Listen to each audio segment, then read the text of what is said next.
And I put my phone down and walked away from it for hours. Yeah. I was just grossed out. All right. So you met your boyfriend originally on Instagram. Yes. Yes, you did. So just going to Instagram and just the whole dynamic of online dating in general. Have you ever used like an app like Tinder, or Bumble, No. a dating app? Never. No. Have you ever thought about it? No, I have never thought about it. But you know what's hilarious about that? Tell me.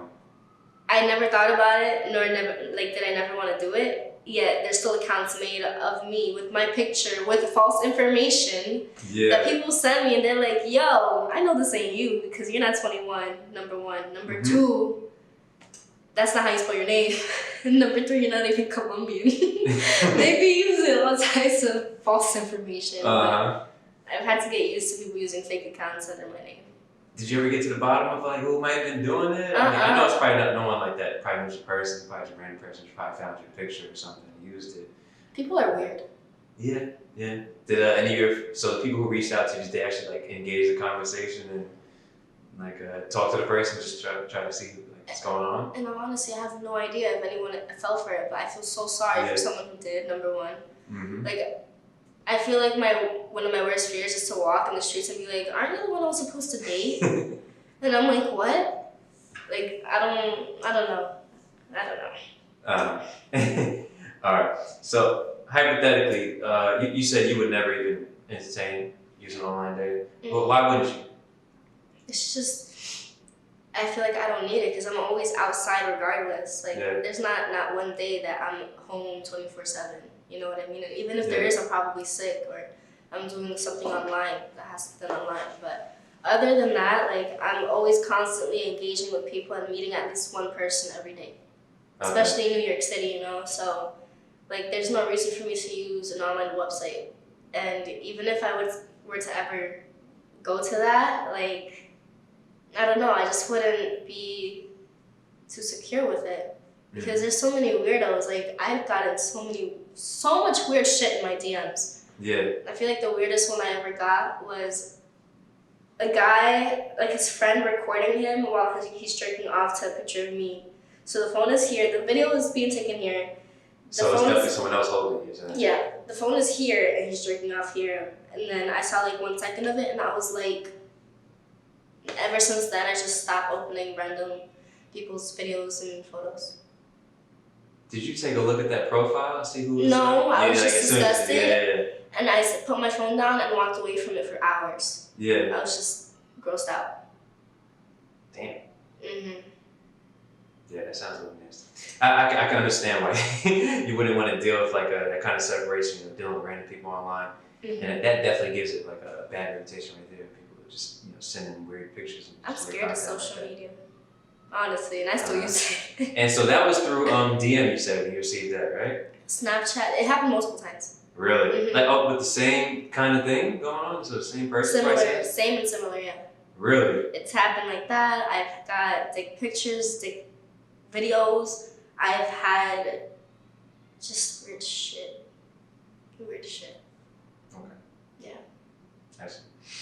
Even like people DMing me, they don't even know who I am, and they'll DM me like a whole essay and end it with like, "I want you to marry me."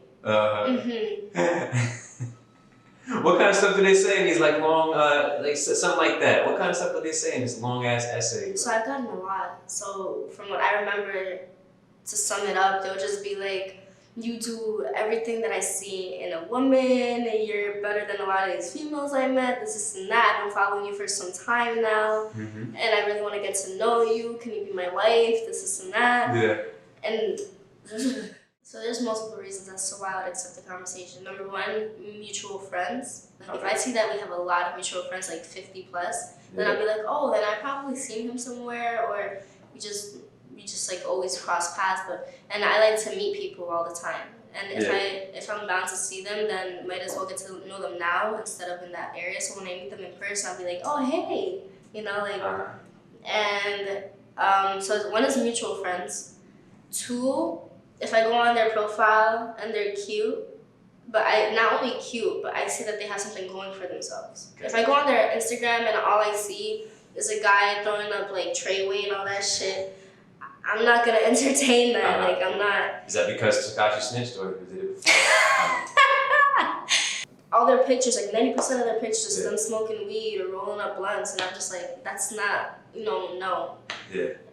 If I see that they're probably athletes that are around New York, that I've went on dates with multiple guys off of Instagram itself. Okay. Because we had a lot of similarities in many aspects. So, and the only reason I feel like my boyfriend went further than them is because one, they're in season, so they have to travel because they're either pros or other stuff going on with their lives, or they just travel often because of their careers, because they have whole careers. Yeah. So it's usually because of that, and we just fall off, I guess. But we're still really great. Like, we have not a connection because I have a boyfriend now, but like I have no problem with any of them. Like, we'll just say hey and keep it moving. You know what I mean? Like, cool. Yeah. So I have a positive relationship with everyone. Well, not everyone, but I have a positive relationship with most of the guys that I've encountered and went on dates with. All right. Okay, so you usually end it on a good note. I try my best to end on a good note, and if it's not ended on a good note, then that's their fault, not mine. Yeah. Because I'm not even saying it because cause I just know how I am, and I always end things on a good note, no matter what it is. Yeah. I got you. So overall, it seems like you would rather meet somebody, in the case that you were, not in a relationship, so you'd rather meet somebody organically outside somewhere. Yeah. As opposed to taking a risk off Instagram. Yeah, I prefer that. Although, the majority of the guys I've dated was through Instagram. Like, my second boyfriend I met through IG. And my first boyfriend, it was in high school. And then the other guys I met after my first boyfriend, I met through social media. But it's really hard for me because the people that I meet on a daily basis in public, when I usually go out, I just keep close contact with them and we try to be friends. Yeah. But for some reason, this is a social media era, so it's a lot easier for some reason to find similarities with people through IG, specifically not through Tinder or any of that shit, because there'd be weirdos on that. So yeah, I feel like I got you. All right, so you wouldn't use one of those dating apps, but you're okay to meet somebody on one a social networking app like Instagram or. Because I'm more familiar with it, you know what I mean, And you kind of vet them a little bit more and say, oh, this person knows that person. Exactly. So I feel like the mutual friends says a lot about that and just the things they post, the quality of things they post. So. All right. Okay. Yeah. And another thing is who they follow, because who they follow says a lot about who they are. So